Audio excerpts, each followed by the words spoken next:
everybody. Glad to get the opportunity to come back and look further at more of L's Word and truth and pictures and directions and all the things that are involved. So we're in the Book of Yashar, the Book of the Upright, and we're going to begin, for some maybe that have never read this or heard it, it'll be a lesson, a school for you and some pieces about Avram. As far as I know, there's no place, and we've read lots of documents outside of the canonical Bible, and none of them really expound like this on Abraham. I think it's quite significant and quite important, and many other people do as well, this Avram, since everything, almost everything that exists in the Middle East is somehow tied back in some way or another to Avram.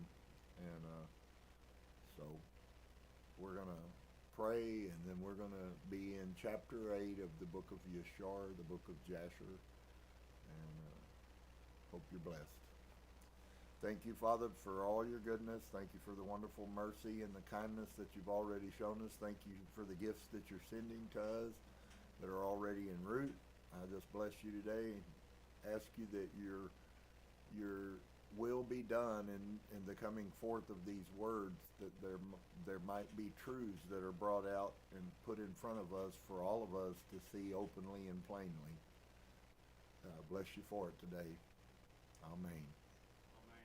All right, Dave.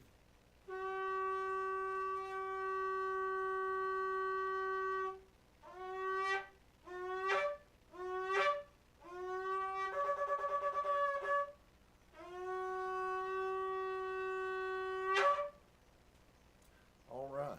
Well, the Book of Yashar, chapter 8, and let's jump in and see. And it was in the night that Avram was born, that all the servants of Terach and all the wise men of Nimrod and his conjurers came, and they ate and they drank in the house of Terach, and they rejoiced with him on that night. And when all the wise men and the conjurers went out from the house of Terach, they lifted up their eyes towards heaven that night to look at the stars, and they saw, and behold, one very large star came from the east and ran in the heavens, and he swallowed up the 4 stars from the 4 sides of the heavens. And all the wise men of the king and his conjurers were astonished at the sight. And the sages understood this matter, and they knew its import. And they said to each other, "This only betokens the child that has been born to Terach this night, who will grow up and be fruitful and multiply and possess all the earth, he and his children forever. And he and his seed will slay great kings and inherit their lands." And the wise men and the conjurers went home that night, and in the morning all of these wise men and conjurers rose up early, and they assembled in an appointed house. And they spoke and said to each other, "Behold, the sight that we saw last night is hidden from the king. It has not been made known to him. And should this thing get known to the king in the latter days," and just so that you know, that term, that the way that that's used and worded there, in context, has the connotation not of any specific day, but at some future time. And so when you can take that and you can learn a little bit about how Scripture works, many times both in other pieces of the Scriptures, in the Tanakh, in the Scriptures, and then many times you find that concept in the New Testament of the latter days, the latter days, the latter days. It's not speaking of any specific time. It's speaking of some time in the future, whatever that time may be. So, in this situation, in context, you can see very easily that that's exactly what it's saying. The latter days could be 2 days later. It's a latter day than the day that we're standing in. And he will say to us, why have you concealed this matter from me? And then we shall all suffer death. Therefore, now let us go and tell the king the sight which we saw and the interpretation thereof, and we shall then remain clear. And they did so, and they all went to the king, and they bowed down to him to the ground, and they said, May the king live, may the king live. We heard that a son was born to Terach, the son of Nahor, the prince of your host. And we yesternight came to his house, and we ate and we drank, and we rejoiced with him that night. And when your servants went out from the house of Terach to go to our respective homes to abide there for the night, we lifted up our eyes to heaven, and we saw a great star coming from the east, and the same star ran with great speed and swallowed up 4 great stars from the 4 sides of the heavens. And your servants were astonished at the sight which we saw, and were greatly terrified. And we made our judgment upon the sight, and we knew by our wisdom the proper interpretation thereof, that this thing applies to the child that is born to Terach, who will grow up and multiply greatly and become powerful and kill all the kings of the earth and inherit all of their lands, he and his seed forever. Now, I don't know about y'all, but that picture sounds eerily close to another picture where wise men were involved and people were known, and guess what? Here in just a second, there's going to be a search for killing that child. Hello.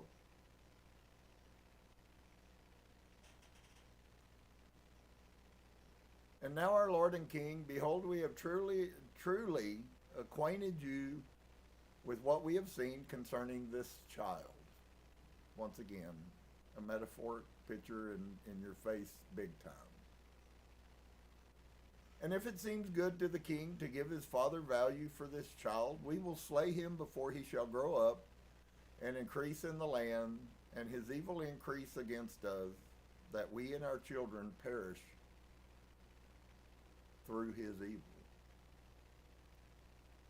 And the king heard these words, and they seemed good in his sight. And he sent and he called for Terach, and Terach came before the king. And the king said to Terach, I have been told that a son was yesternight born to you. And after this manner was observed in the heavens at his birth. And now therefore give me the child, that we may slay him before his evil springs up against us. King, killing the child, identical. And I will give you for its value your house full of silver and gold. And Terach answered the king, and he said to him, My lord and king, I have heard your words, and your servant shall do all that his king desires. But my lord and king, I will tell you what happened to me yesternight, that I may see what advice the king will give his servant. And then I will answer the king upon what he has just spoken. And the king said, Speak. And Terach said to the king, Aon, the son of Mored, came to me yesternight, saying, Give unto me the great and the beautiful horse that the king gave you. And I will give you silver and gold and straw and provender for its value. And I said to him, Wait till I see the king concerning your words, and behold, whatsoever the king says, that will I do. And now, my lord and king, behold, I have made this thing known to you, and the advice which my king will give unto his servants, that will I follow. And the king heard the words of Terach, and his anger was kindled, and he considered him in the light of a fool. And the king answered Terach, and he said to him, Are you so silly, ignorant, and deficient in understanding to do this thing? to give your beautiful horse for silver and gold, or even for straw and provender? Are you so short of silver and gold that you should do this thing because you cannot obtain straw and provender to feed your horse? And what is silver and gold to you, or straw and provender, that you should give away that fine horse which I gave you, like which there is none to be had on the whole earth? And the king left off speaking, and Tirach answered the king, saying, Like unto this has the king spoken to his servant. I beseech you, my lord and king, what is this which you did say unto me, saying, Give your son, that we may slay him, and I will give you silver and gold for his value? What shall I do with silver and gold after the death of my son? Who shall inherit me? Surely then at my death the silver and gold will return to my king who gave it. And when the king heard the words of Tirach and the parable which he brought concerning the king, it grieved him greatly, and he was vexed at this thing, and his anger burned within him.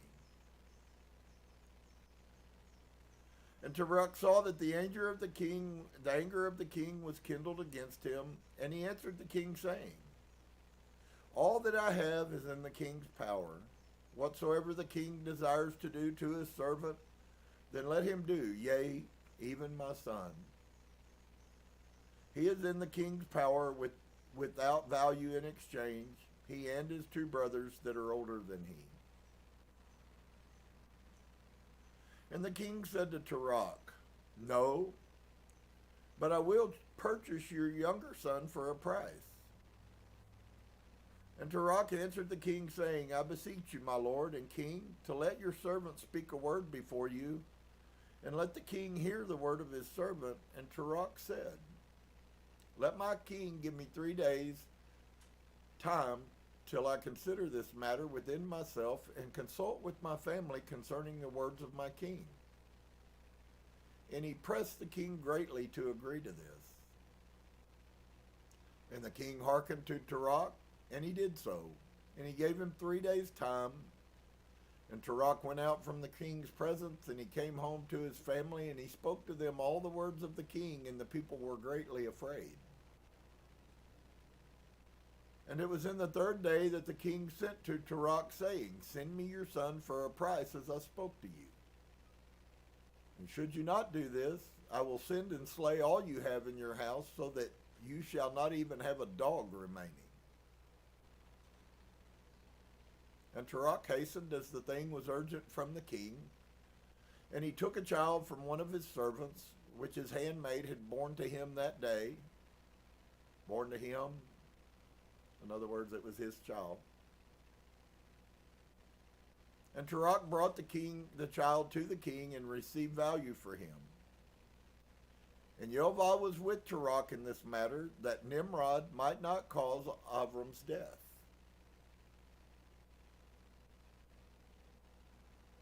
And the king took the child from Tirach, and with all of his might he dashed his head to the ground, for he thought it had been Avram. And this thing was concealed from him that day, and it was forgotten by the king, as it was the will of providence not to suffer Avram's death. And Tirach took Avram his son secretly, together with his mother and nurse, and he concealed them in a cave. And he brought them their provisions monthly.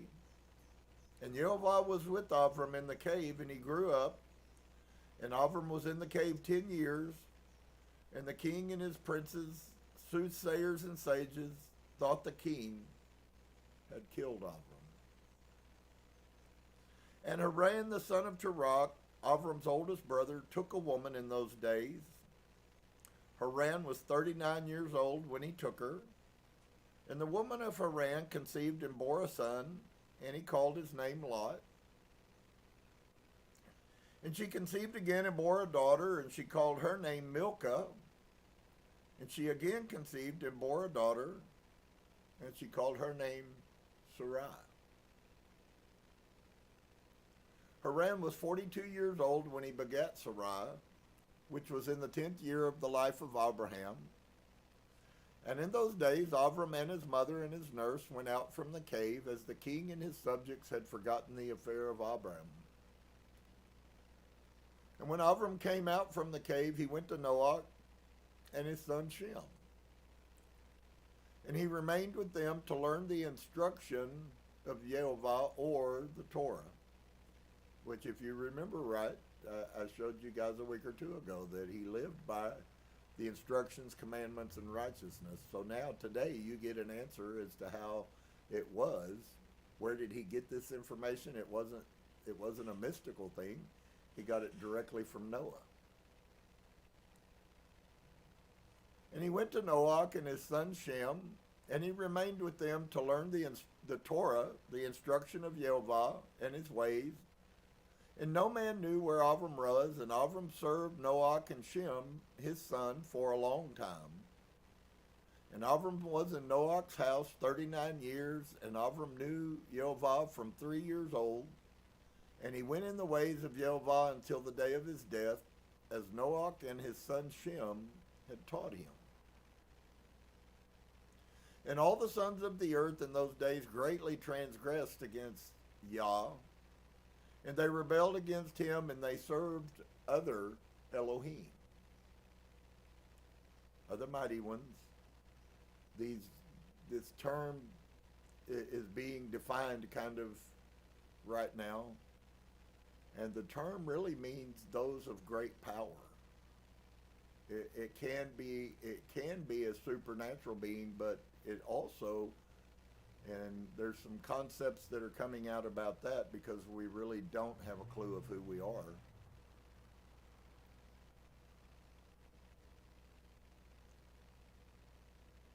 And he went in the ways of Yah until the day of his death, as Noach and his son Shem had taught him.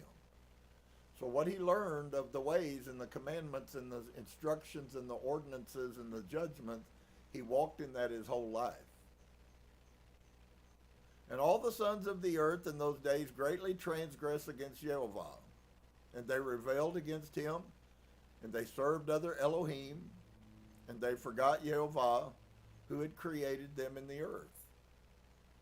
And the inhabitants of the earth made unto themselves at that time every man his Elohim, Elohim of wood and stone, which could neither speak, hear, nor deliver. And the sons of men served them, and they became their Elohim. And the king and all of his servants, and Terach with all of his household, were then the first of those that served Elohim of wood and stone. The king, Nimrod, we know that he became very wicked, although in the early part of his life he had followed the way, I guess would be a way for you to say that. And the king and all of his servants, and Terach with all the household, were then the first of those that served Elohim of wood and stone. And Terach had 12 Elohim of large size, made of wood and stone, after the 12 months of the year, and he served each one monthly, and each month Terach would bring his meat offering and his drink offering to his Elohim. Thus did Terach all the days. So how did this whole thing about meat and drink offerings, where does that originate? It originates from worshipers of another Elohim. It's actually carried over into the Isaiah belief system. And the king and all of his servants and Terach with all of his household were then the first of those that served Elohim of wood and stone. And Terach had 12 Elohim of large size, made of wood and stone, after the 12 months of the year, and he served each one monthly. And every month Terach brought his meat offering and drink offering to his Elohim. Thus did Terach all the days, and all that generation were wicked in the sight of Yah. And they thus made every man his Elohim, for they forsook Yah, who had created them. And there was not a man found in those days in the whole earth who knew Yah, for they served each man his own Elohim, except for Noah and his household, and all of those who were under his counsel knew Yah in those days. And Avram the son of Terach was waxing great in those days in the house of Noah, and no man knew it, and Yah was with him. And Yah gave Avram an understanding heart, and he knew all the works of that generation were vain, and that all their Elohim were vain and were of no avail. And Avram saw the sun shining upon the earth, and Avram said unto himself, Surely now this sun that shines upon the earth is Elohim, and him will I serve. And Avram served the sun in that day, and he prayed to him. And when evening came, the sun set as usual. And Avram said within himself, Surely this cannot be Elohim. And Avram still continued to speak within himself, Who is he who made the heavens and the earth, who created upon earth? Where is he? Now I want to pause just a second, because sometimes we don't really even know how to read, and we certainly don't know how to read text. It should have made a question come up in your mind, so please ponder this. Abram has lived 39 years with Noah, and he's kept every commandment of Elohim. And one day he looks at the sun and says, That's Elohim, and that's who I will follow.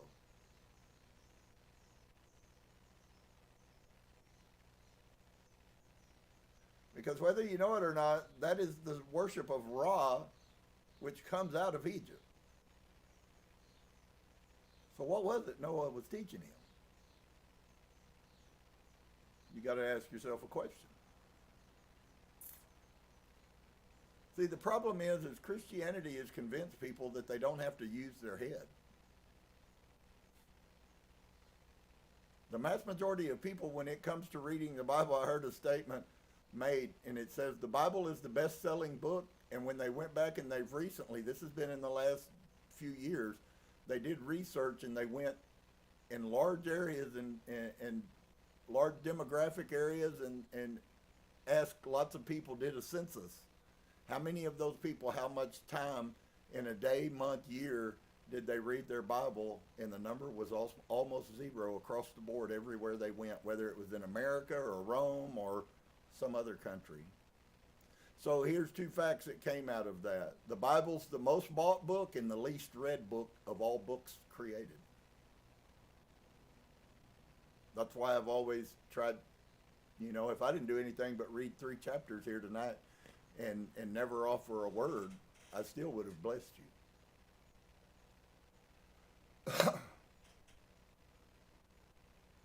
Yeah, that's a really perplexing thing, friends. And Avram saw the sun shining upon the earth, and Avram said unto himself, Surely now this sun that shines upon the earth is Elohim, and him will I serve. This comes from the Abram who is perfect in his ways.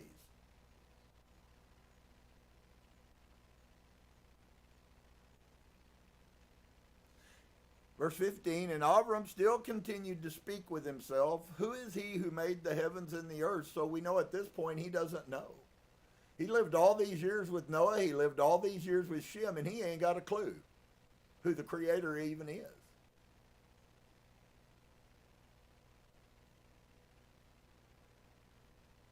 Who is he who made the heavens and the earth? Question mark. He's not asking a question because he knows the answer. He's asking a question because he's perplexed because he doesn't know the answer.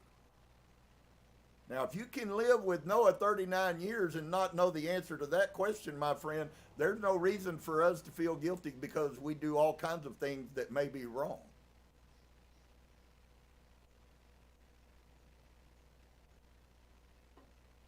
Who is he who made the heavens and the earth? Who created upon the earth? Where is he? So then you get a really clear picture. He ain't got a clue. He don't know come here from Sikkim about who Yah is.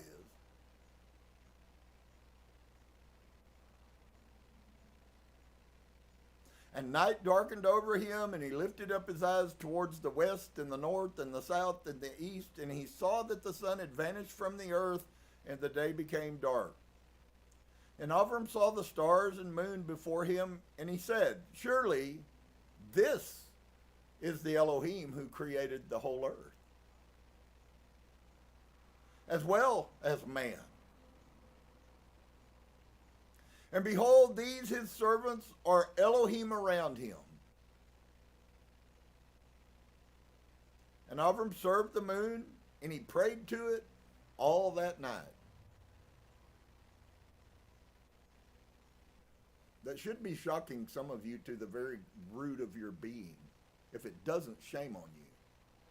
I'm not trying to shame you, but shame on you.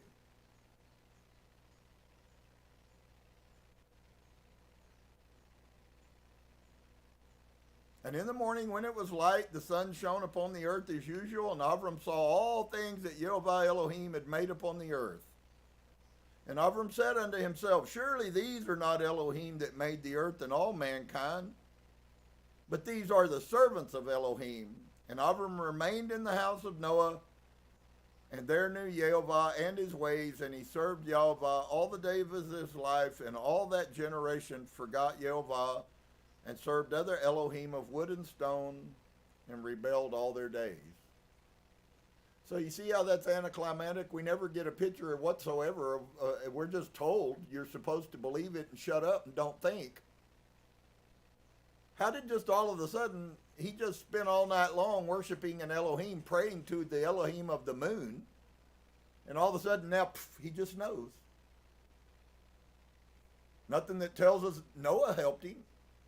There's not one word in there that says that Noah sat with Avram for 10 days and they fasted, and he opened and explained all the truths of the history of everything and who the Elohim was. There's nothing. It's just all of a sudden, well, he knows him.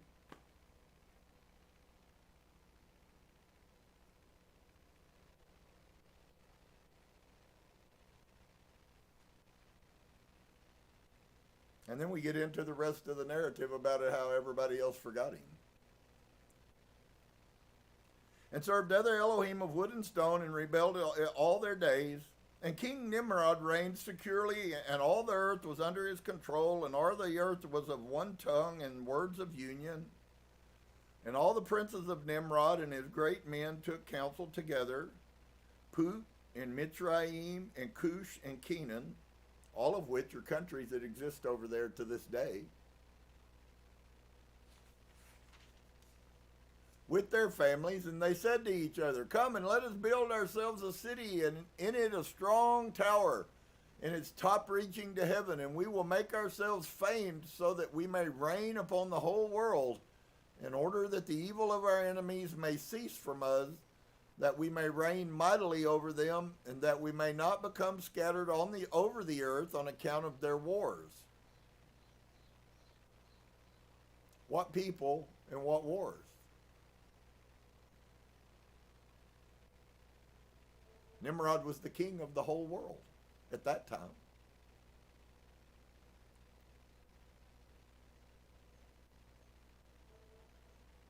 And they all went before the king, and they told the king these words, and the king agreed with them in this affair, and he did so. And all the families assembled, consisting of about 600,000 men, and they went to seek an extensive piece of ground to build the city and the tower, and they sought in the whole earth, and they found none like one valley at the east of the land of Shinar, about 2 days' walk, and they journeyed there, and they dwelt there. And they began to make bricks and burn fires to build the city and the tower that they had imagined to complete. And the building of the tower was unto them a transgression and a sin. And they began to build it. And while they were building against Yehovah Elohim of heaven, they imagined in their hearts to war against him.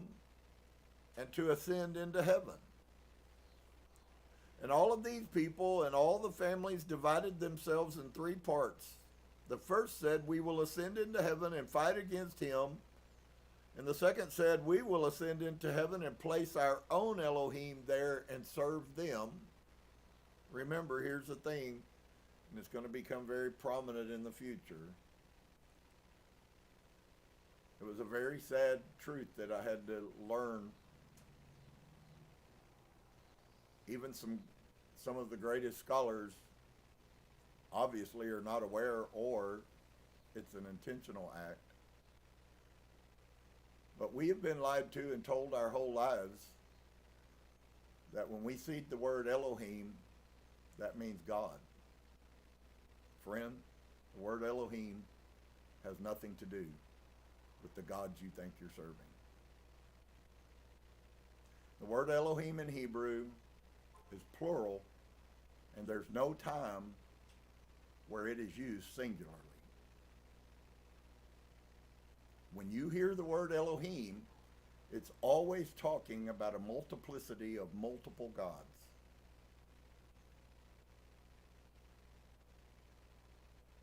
You get these little things here, which they know now, the scholars know now, that this Yehovah Elohim doesn't mean that he's the ultimate Elohim. It actually is that Yah is one of many Elohim.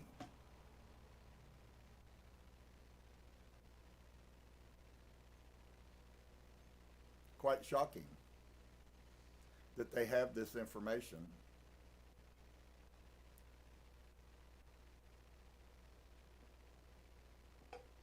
So all our life we've been told that when you see Elohim, it's talking about the one supreme God.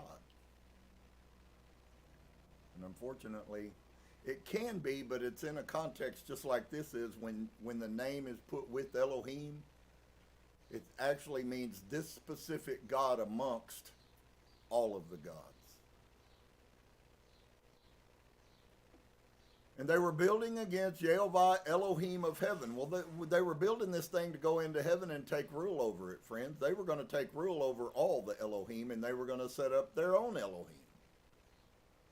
Once again, plural still. And they imagined in their hearts to war against him and to ascend into heaven. And all these people and all the families divided themselves into three parts. And the first said, we will ascend into heaven and fight against him. The second said, we will ascend into heaven and place our own Elohim there and serve them. So you see the context of plurality is correct there with the word them, multiple. And the third part said, we will ascend to heaven and smite him with bows and spears. And Elohim knew all of their works and all of their evil thoughts. And he saw the city and the tower which they were building. That is a scribal interpretation error. My understanding is that the Catholic Church has word for word Hebrew interlinear Bibles that are 100% literal. There is no interpretation in them, and there's no place in the whole Hebrew scriptures where Elohim is ever talking about a single individual God. Now that's not available to laymen. That's what people who study, scholars, that's why somebody said recently, why is it that we keep changing so much? You know, we were Yahweh, then we were Yehovah and He-Ho and Oh-Ho. And why is that? And why is that? Because I diligently chase the truth. And when I find what I've been told is not true, then I begin to look for the truth immediately. And so what we have going on, why do we change so much, is because that's a proof of how much corrupt there is. Some of this might be accidental, but most of it's not accidental at all.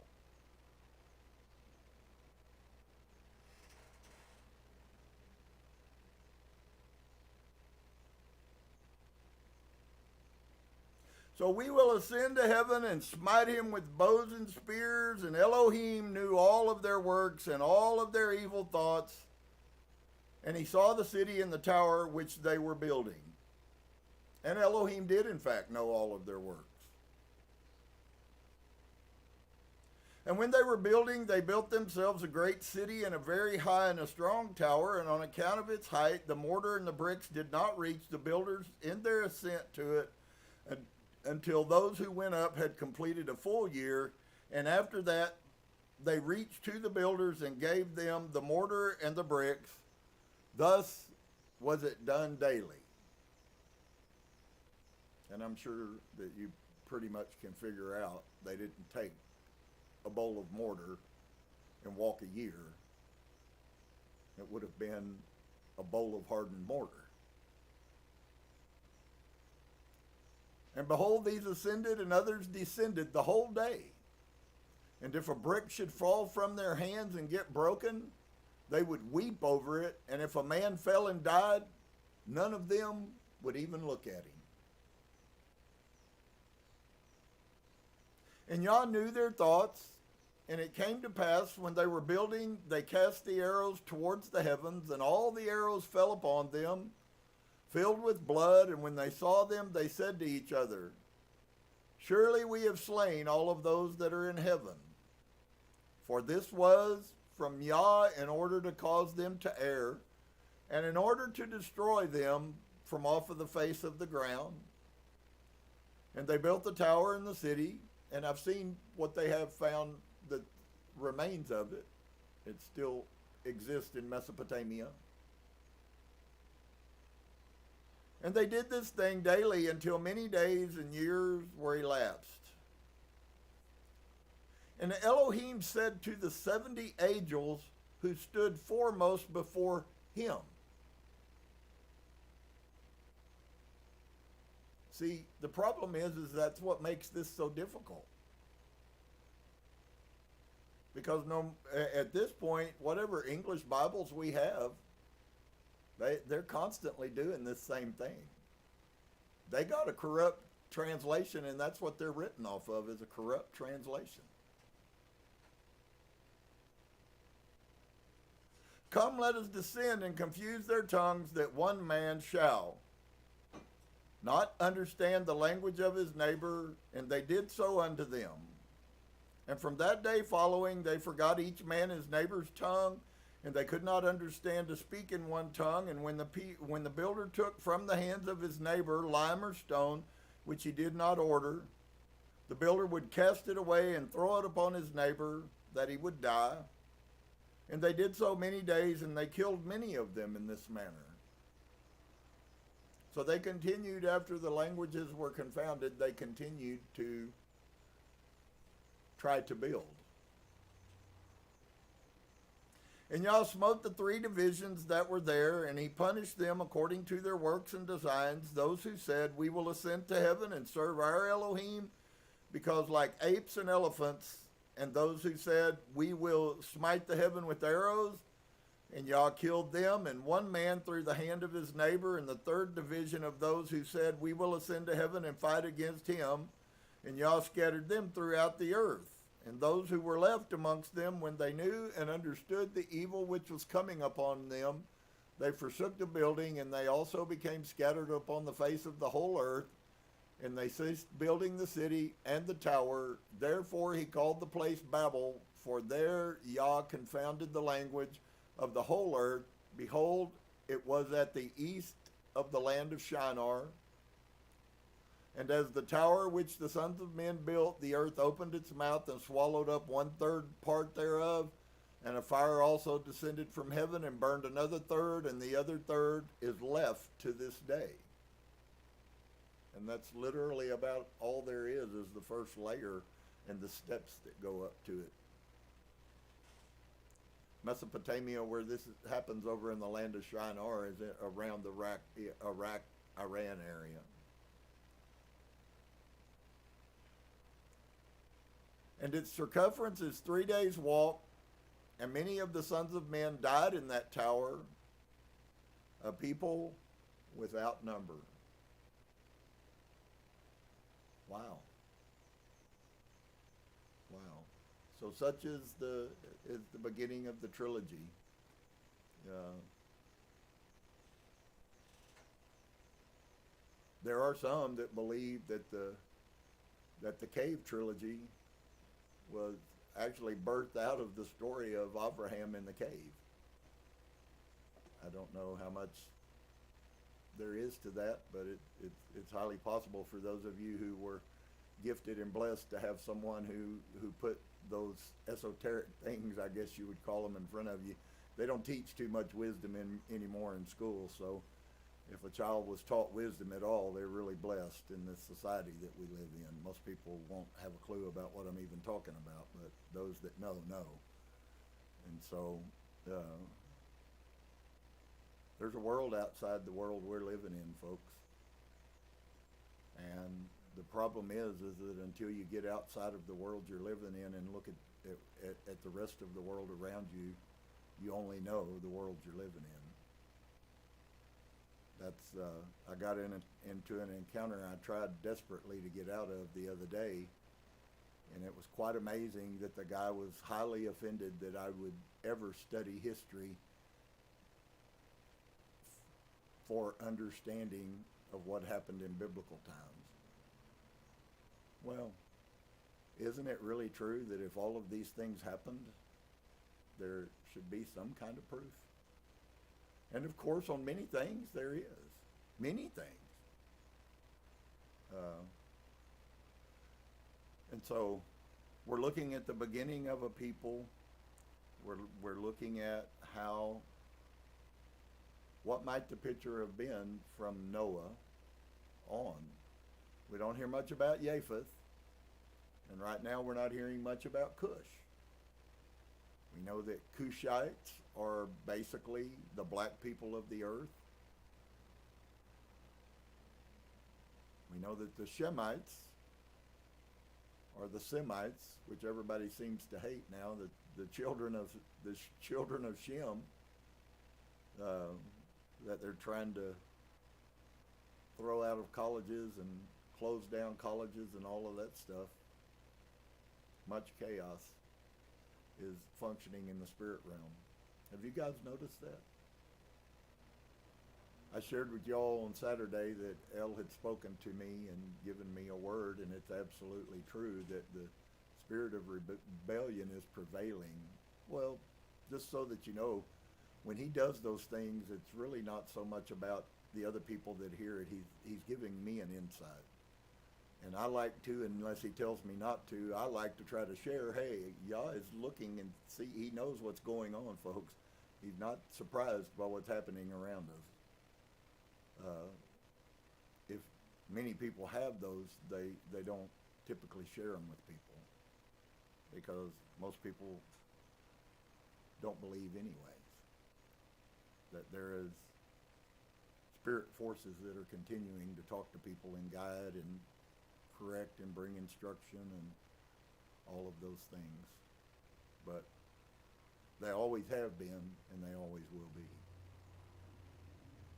So we'll drop off there. That's a pretty amazing history of Avram and some of the later pieces of Noah that many people haven't ever seen. And it sets the stage for us we pick back up. If you'll notice, Avram kind of fell out of the picture there for a bit. But chapter 10, we pick back up with where did we come from Hebrew? And so I want to leave you with this parting thought. Avram was considered to be an Hebrew. And if you'll notice in 10, the first line tells us of Peleg, the son of Eber. And the concept of a Eberu is one that has crossed over.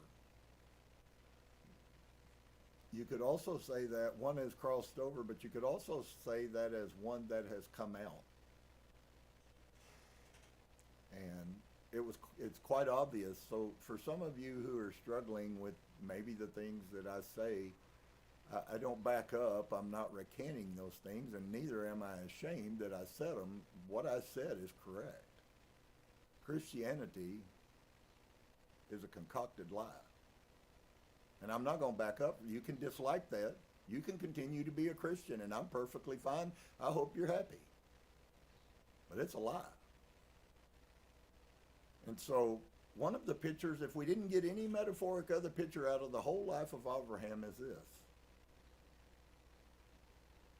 Why did Yah make Avram put all of that stuff on the back of his son and make him walk 25 miles up into a mountain only to tell him not to sacrifice him if he needed sacrifices so bad?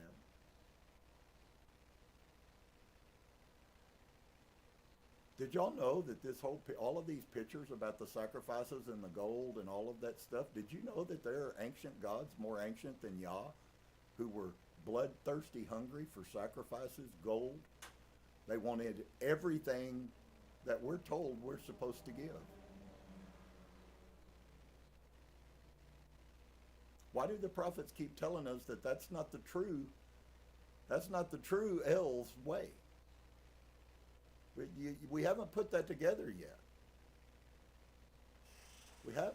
When we do, there's going to be a freedom. Because things are going to begin to very rapidly at that point being exposed. They already are, in case you haven't noticed. So if I didn't answer the question that I intend to before I leave tonight, the reason that things are changing is because the only way that you find out anything is to do research. And so the more I research, the more I find. And the more I find, the more that I change. If truth to you is whatever you believed in the past, then by all means you should continue believing it. That's your truth. But if you're looking for truth, then that's a different thing completely. Many people are not looking for truth, dear one. They don't want to know the truth. They want the lie that makes them feel good. It doesn't matter if it's not true. It just makes them feel good. You know the old adage, ignorance is bliss. The problem is once truth comes, you're not ignorant, so it's not blissful anymore. Now it's grievous and burdensome because now you've got to either walk in the wrong way and know you are, or you got to suffer to walk in the right way. So I guess there is some credence to the statement that ignorance is bliss. But it won't be blissful at whatever comes after this life. So I encourage you to do your diligence. I encourage you to, I don't know, whatever it is that consumes most of your time, but whatever it is, it's not that important.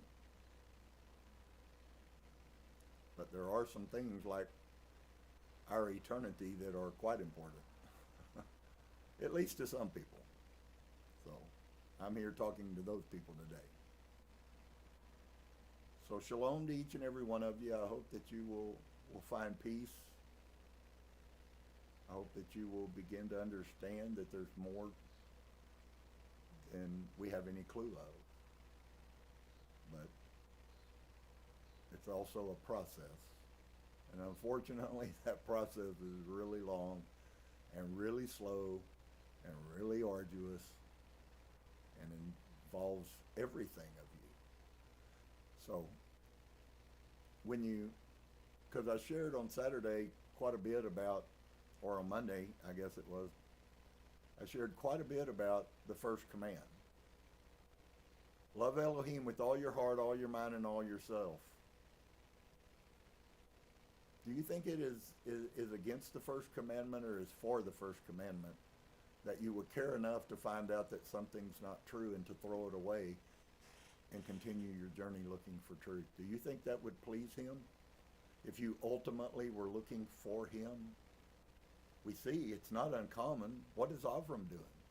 Avram's looking for God. He's looking for the same thing that many people today are looking for. So in that way, it's wonderful to me. It gives me comfort because, well, I'm not much different than Avram. So I encourage you, if you're one of those and if you're on that journey, I can't imagine a greater time that it would be to be on that journey than right now. Because, friends, the lies and the deceptions that are coming, when we read that in the scripture at the end of age, that deception is going to be what's being used the most, I would say AI and all that goes with technology is going to fulfill that more than any of those writers could have ever imagined. So protect yourself, be strong, meditate maybe. Learn how to find peace inside yourself. And maybe you could pray and you would be given a hunger to know more of the truth. I don't know. I've never had to do that. I've always been hungry for the truth. So, let's pray. Father, bless you today. Thank you for these amazing words. Thank you for the love and the mercy and the kindness. I'm sorrowful for all of those who are not tied up in you and interested in you. I know I can't help them, and I know that they wouldn't let me if I could. And so I bless you today for your work and your calling and your way. We must continue the journey, even as Avram did. And so I thank you today. I ask you to guide us. Bring the things into our life that we so desperately need. And may we bless you for it. Amen. Dave?